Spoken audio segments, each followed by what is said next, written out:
Hello friends, मैं सोनम जैन। आप सभी देख रहे हैं एस जे सोनम चैनल पर आप सभी का स्वागत है। दोस्तों, आज की कहानी है प्यार भरा रिश्ता भाग 2। कहानी शुरू करने से पहले कर दीजिए चैनल को सब्सक्राइब, क्योंकि जब भी मैं लेकर आऊँ नई कहानियाँ तो आप सभी को पता चल सके। वीडियो को लाइक एंड शेयर करना बिल्कुल नहीं भूलिएगा, इससे मुझे मिलती है नई नई कहानियाँ लिखने के लिए प्रेरणा। तो चलिए कहानी शुरू करते हैं।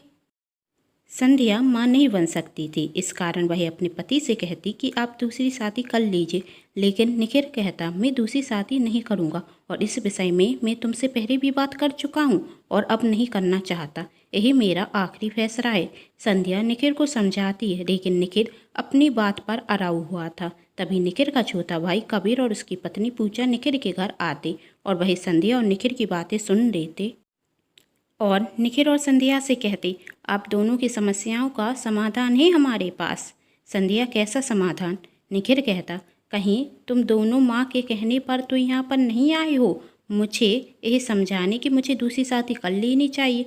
मेरी पत्नी तो मेरी माँ की बातों में आ ही चुकी है। यदि तुम दोनों भी यही कहना चाहते हो तो मैं तुम दोनों से साफ कह देना चाहता हूँ, मैं अपनी पत्नी संध्या को नहीं छोड़ सकता और किसी और से शादी करने के बारे में सोच भी नहीं सकता। पूजा कहती नहीं भैया, हम क्यों चाहेंगे कि आप भाभी को छोड़ें और किसी से शादी करें? क्या हम नहीं जानते पति पत्नी का रिश्ता कितना मजबूत होता है? कबीर कहता भैया, पूजा बिल्कुल सही कह रही है। आप और भाभी एक साथ बहुत अच्छे रखते हैं और क्या हम नहीं जानते आप दोनों आपस में कितना प्रेम करते? आखिर भाभी माँ नहीं बन सकती, इसमें भाभी का क्या दोष? संध्या, फिर कौन सा दूसरा समाधान है तुम्हारे पास? कबीर, भाभी पूजा माँ बनने वाली है। संध्या, यह तो बहुत खुशी की बात है। बधाई हो कबीर, बधाई हो पूजा। कबीर और पूजा कहते हैं आप दोनों को भी बधाई हो और हम दोनों ने यह फैसला लिया है कि हमारा आने वाला बच्चा आपके सानिध्य में बड़ा हो। हमारे आने वाले बच्चे को आप दोनों गोद ले लीजिए। यह सुनकर संध्या बहुत खुश होती, आखिर वही भी माँ बनेगी। लेकिन निखिल कबीर से कहता इतना बड़ा फैसला भावनाओं में आकर मत लो, सोच समझ कर लो। कल माँ ने जो कुछ कहा उस वजह से तुम अपना बच्चा हमें गोद देना चाहते हो, फिर ऐसा ना हो तुम्हें लगे कि तुमने हमें अपना बच्चा गोद देकर कोई गलती कर दी। कबीर, कैसी गलती भैया? क्या हम नहीं जानते आप हमारे बेटे मुन्ना से कितना प्यार करते हैं? हमारा आने वाला बच्चा आपसे बड़ी माँ और बड़े पापा तो कहेगा ही, तो बस फर्क कितना होगा, अब वही आपसे माँ और पापा कहेगा। और जरा भाभी को तो देखिए, वही कितनी खुश हैं ये सुनकर। निखिल मन में सोचता कबीर, इसी बात का तो डर है। तुमने मेरी संध्या को माँ बनने का सपना तो दिखा दिया, लेकिन कहीं ऐसा ना हो यह सपना पूरा होने के पहले ही टूट जाए और मेरी संध्या भी इस सपने के साथ टूट जाए। और वही कबीर से कहता तुमने इस सब के बारे में माँ से कहा? क्या माँ इस सब के लिए राजी है कि तुम अपना बच्चा हमें गोद दो? माँ ने क्या कहा कबीर? निखिल की बात सुनकर कबीर और पूजा दोनों ही शांत हो जाते हैं। निखिल, मैं तुम दोनों से कुछ पूछ रहा हूँ। कबीर, माँ का जवाब क्या आप नहीं जानते भैया? और हम दोनों अभी हॉस्पिटल से आ रहे हैं। माँ को भी पता नहीं कि पूजा माँ बनने वाली है, लेकिन माँ का जवाब क्या होगा यह हम और आप दोनों अच्छे से जानते हैं। कबीर, फिर क्यों हम दोनों को उम्मीद जगाने आ गए? हम दोनों जब इस बात को स्वीकार कर ही चुके हैं कि हम माता पिता नहीं बन सकते, तो क्यों तुम हम दोनों को यही सपना दिखा रहे हो? तुम भी जानते हो माँ इस बात के लिए कभी भी राजी नहीं होगी, फिर क्यों हमें सपने दिखा रहे हो? कबीर, भैया हम जानते हैं माँ इस बात के लिए कभी भी राजी नहीं होंगी, लेकिन हम दोनों का फैसला अतः है। हम आपको अपना बच्चा गोद देंगे, फिर माँ की इच्छा हो या ना हो। मेरे लिए अभी आप दोनों की खुशियाँ मायने रखती हैं और आपने अभी तक एक बार भाभी से नहीं पूछा वह क्या चाहती हैं। संध्या, मुझे कबीर और पूजा का फैसला सही लग रहा है। आखिर मैं भी माँ बनना चाहती हूँ और ये तो हमारे घर का ही बच्चा है, हम इसे गोद क्यों नहीं दे सकते? निखिल संध्या की जिद के आगे हार मान जाता, लेकिन निखिल को एक डर सा रख रहा था, कहीं इस बार कोई अनहोनी ना हो जाए और संध्या फिर एक और बार माँ ना बन सके, क्योंकि आज से 5 साल पहले निखिल और संध्या ने एक अनाथ बच्चे को गोद लिया था। बच्चा गोद लेने के बाद संध्या की तो जिंदगी में खुशियाँ ही खुशियाँ आ गई थी। वह पहले से ज़्यादा खुश रहने लगी थी और बच्चे का भी बहुत अच्छे से ख्याल रख रही थी। निखिल भी बच्चे को गोद लेने के बाद बहुत खुश था, आखिर उन्हें भी कोई माँ और पापा कहने वाला आ चुका था, लेकिन भाग में कुछ और ही लिखा था। यही खुशियाँ सिर्फ 2 महीने तक ही टिक पाईं। गोद लेने के 2 माह बाद उस बच्चे के असली माता पिता का पता चढ़ जाता और वही अपने बच्चे को ले जाते। संध्या बच्चे के माता पिता के आगे बहुत भीख मांगती और बहुत रोती है। कहती, आप मुझे बच्चे को दे दीजिए, मैं वादा करती हूँ आपके बच्चे को कभी भी कोई कमी नहीं होगी। लेकिन उस बच्चे के माता पिता संध्या को ही उल्टा सीधा सुनाकर वहाँ से चले जाते हैं बच्चे को लेकर। संध्या को उस बच्चे से बहुत रकाब हो चुका था और उसके जाने के बाद संध्या टूट चुकी थी। यह उस बच्चे के लिए तो खुशी की बात थी कि उसे अपने असली माता पिता मिल चुके हैं, लेकिन संध्या की ज़िंदगी जैसे रुक चुकी हो। उसने बच्चे के जाने के बाद खाना पीना सब कुछ छोड़ दिया। निखिल संध्या के लिए पहले से ज़्यादा परेशान रहने लगा और उसकी पहले से ज़्यादा परवाह करने लगा। वह तो निखिल का प्यार था जिसकी वजह से संध्या इतने बड़े दुख से बाहर निकल सकी। अभी तो उसने समझना शुरू किया था, कहीं ना कहीं उसने इस बात को स्वीकार कर लिया था कि उसके भाग में ही नहीं माँ बनना, और वह इस सच के साथ जीने भी रखी थी। लेकिन आज कबीर और पूजा का यह फैसला उसके उदास मन में एक उम्मीद की किरण जगा देता है, जिससे वह बहुत खुश होती है। लेकिन निखिल इस बात से डर रहा था कहीं उम्मीद की किरण धूप ना जाए। जब यह बात कबीर की माँ को पता चलती कि पूजा अपनी भाभी को अपना बच्चा गोद देने वाली है, तो वह पूजा से कहती हैं कि कबीर तो मूर्ख है ही, लेकिन तुम अपना बच्चा उस मनुष्य को कैसे दे सकती हो? वह खुद तो कभी माँ बनी नहीं, और एक बार बच्चा गोद लिया तो वह भी उसके पास ज़्यादा दिनों तक नहीं रुक सका। कहीं ऐसा ना हो तुम दोनों का यह फैसला तुम्हारे आने वाले बच्चे पर भारी पड़ जाए। आखिर तुम दो इस बच्चे की माँ हो, और तू एक ऐसी औरत को अपना बच्चा को कैसे दे सकती है जिसके भाग में ही नहीं माँ बनना?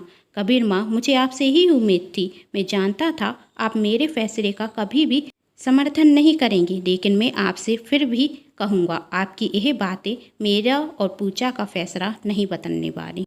एक बार को पूजा को भी रखता है, कहीं वह कुछ गलत तो नहीं कर रही, कहीं उसके बच्चे की जान पर खतरा तो नहीं आ जाएगा। लेकिन वह यह सोच कर चुप रहती, यह तो माँ जी का वहम है, और वह अपने फैसले पर अभी तक तो अतर थी। इस तरह 6 महीने बीत चुके थे और पूजा की सास को किसी काम से गांव जाना पड़ा। तभी कबीर अपने भैया और भाभी से कहता कि आप दोनों यहाँ पर रहने के लिए आ जाइए। पूजा को भी भाभी की ज़रूरत है। संध्या तो चाहती थी कि वह भी पूजा के साथ रहे और महसूस करे उन पलों को जो अभी पूजा जी रही थी। संध्या और निखिल कबीर के घर में रहने के लिए चले जाते। घर एक ही शहर में था, इसलिए उन्हें वहां रुकने में कोई परेशानी नहीं हुई। वही चारों एक ही घर में बहुत खुशी से रह रहे थे। संध्या पूजा का और उसके बेटे मुन्ना का बहुत अच्छे से ख्याल भी रख रही थी। पूजा बहुत खुश थी अपनी भाभी के आने से, और उसे इस वक्त अपनी भाभी की ज़रूरत भी थी। संध्या इतनी खुश पहली बार हुई होगी और अपने बच्चे का आने का इंतजार कर रही थी।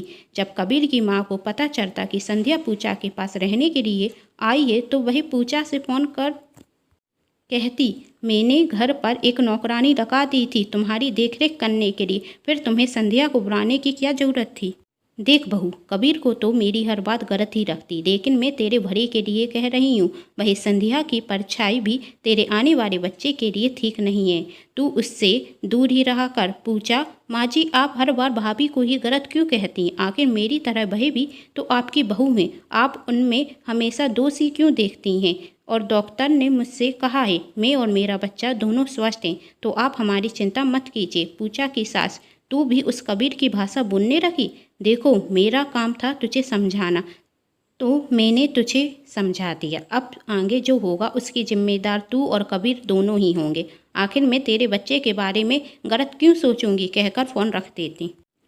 पूजा को 7वां महीना रख चुका था और अभी तक सब कुछ सही चल रहा था। पूजा और उसका बच्चा दोनों ही स्वस्थ थे, लेकिन जब से पूजा ने अपनी सास से बात की, तब से उसे अपने बच्चे के लिए डर रखने रखा था। उसे ऐसा रखने रखा कहीं वह अपने बच्चे को खो ना दे, जिस कारण पूजा ज़्यादा ही सोचने लगी और उसकी तबीयत बिगड़ने लगी। कबीर पूजा को डॉक्टर के पास दिखाने जाता तो डॉक्टर कबीर से कहती कि आप दोनों में कोई लड़ाई हुई है। पूजा अभी तक तो बिल्कुल ठीक थी, लेकिन लगता है कुछ ज़्यादा सोचने की वजह से पूजा का स्वास्थ्य ठीक नहीं है और इसका बुरा असर उसके बच्चे पर होगा। इसलिए आप ऐसा कोई भी काम ना करें जिससे पूजा का स्वास्थ्य बिगड़े, उसे ज़्यादा सोचने पर मजबूर ना करें। और वही कुछ मेडिसिन देती। कबीर और पूजा घर पर आ जाते। कबीर पूजा से कहता, तुम्हें क्या हुआ, किस बात की परेशानी है तुम्हें? यदि कोई परेशानी है तो मुझसे कहो। पूजा कहती, कबीर मैंने फैसला कर लिया है कि मैं अपना बच्चा भाभी को गोद नहीं दूंगी। कबीर, क्या बहकी बहकी सी बातें कर रही हो? हम दोनों ने मिलकर यह फैसला लिया था, फिर आज यह सब क्यों कह रही हो? पूजा, मैं तुम्हारी बातों में आ गई थी और माँ जी की एक भी नहीं सुनी। माँ जी सही कहती हैं, भाभी का साया तक मेरे बच्चे के लिए सही नहीं है। देखो, जब से वह घर पर आई हैं तब से ही मेरा स्वास्थ्य बिगड़ने रखा है। मेरा बच्चा कमज़ोर हो रहा है और मैं अपने बच्चे को जानबूझकर हानि नहीं पहुंचा सकती। इसलिए मैंने फैसला किया है कि मैं अपना बच्चा भाभी को गोद नहीं दूंगी। कबीर, पूजा होश में बात करो। पूजा, मैं होश में ही बात कर रही हूँ और तुम अभी के अभी भैया भाभी से जाकर कहो कि वह हमारे घर से चले जाएं। कहीं मेरे बच्चे को कुछ हो ना जाए भाभी की वजह से। यही सब बात संध्या और निखिल भी सुन रहे थे। कबीर पूजा से कुछ कहता, उसके पहले संध्या कबीर से कहती, सही तो कह रही है पूजा, आखिर वह माँ है और अपने बच्चे की चिंता क्यों ना करे। यदि पूजा चाहती है हम यहाँ से चले जाएं तो हम दोनों कर ही इस घर से चले जाएंगे। और तुम पूजा से कुछ मत कहो, वह जो चाहती है वही होगा। डॉक्टर ने उसे आराम करने के लिए कहा है, तो तुझे पूजा का अच्छे से ख्याल रखना होगा। तुम चिंता मत करो पूजा, हम दोनों कर ही चले जाएंगे। कहकर संध्या और निखिल वहाँ से चले जाते। निखिल को जिस बात का डर था वही हुआ। संध्या का एक और बार माँ बनने का सपना टूट चुका था। वह इस बार रो नहीं रही थी, लेकिन मन ही मन बहुत दुखी थी। यह बात निखिल अच्छे से जानता था।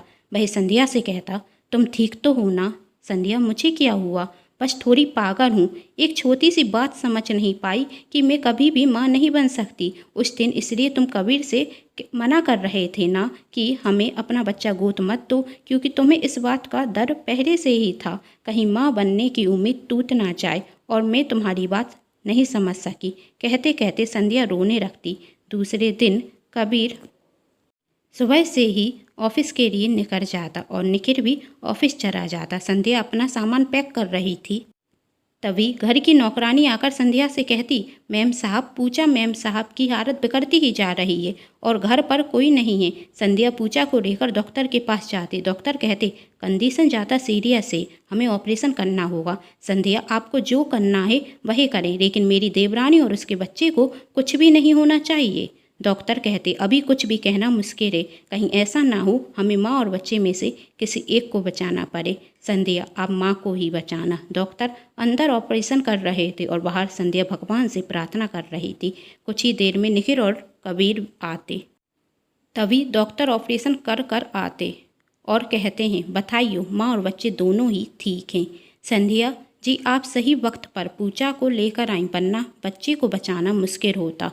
कबीर पूजा के पास जाता है। निखिल और संध्या बाहर से ही पूजा को देखकर जाने रखते। तभी पूजा अपनी भाभी से अंदर आने के लिए कहती। संध्या पूजा के बेटे को देखती और कहती, बहुत खूबसूरत है, बिल्कुल तुम पर ही गया है, अपनी माँ जैसा ही रखता है। अपना और अपने बच्चों का ख्याल रखना, हम चलते हैं।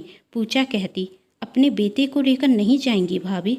संध्या पूजा की तरफ गौर से देखती और कहती, मेरा बेटा? हाँ भाभी, आपका बेटा। मैं बहक गई थी, लेकिन सच तो यही है, आज यह इस दुनिया में है तो सिर्फ और सिर्फ आपकी वजह से।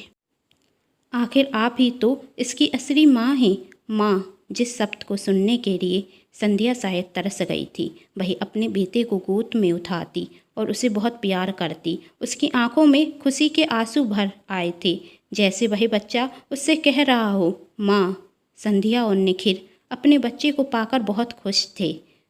कहानी यहाँ पर ही समाप्त होती है। दोस्तों, यह कहानी आप सभी को कैसी लगी मुझे कमेंट बॉक्स में ज़रूर बताएं। और कहानी पसंद आई हो तो चैनल को सब्सक्राइब जरूर कर लीजिएगा, क्योंकि जब भी मैं लेकर आऊँ नई नई कहानियाँ तो आप सभी को पता चल सके। कहानी पसंद आने पर चैनल को सब्सक्राइब, वीडियो को लाइक एंड शेयर जरूर कीजिएगा। Thanks for watching.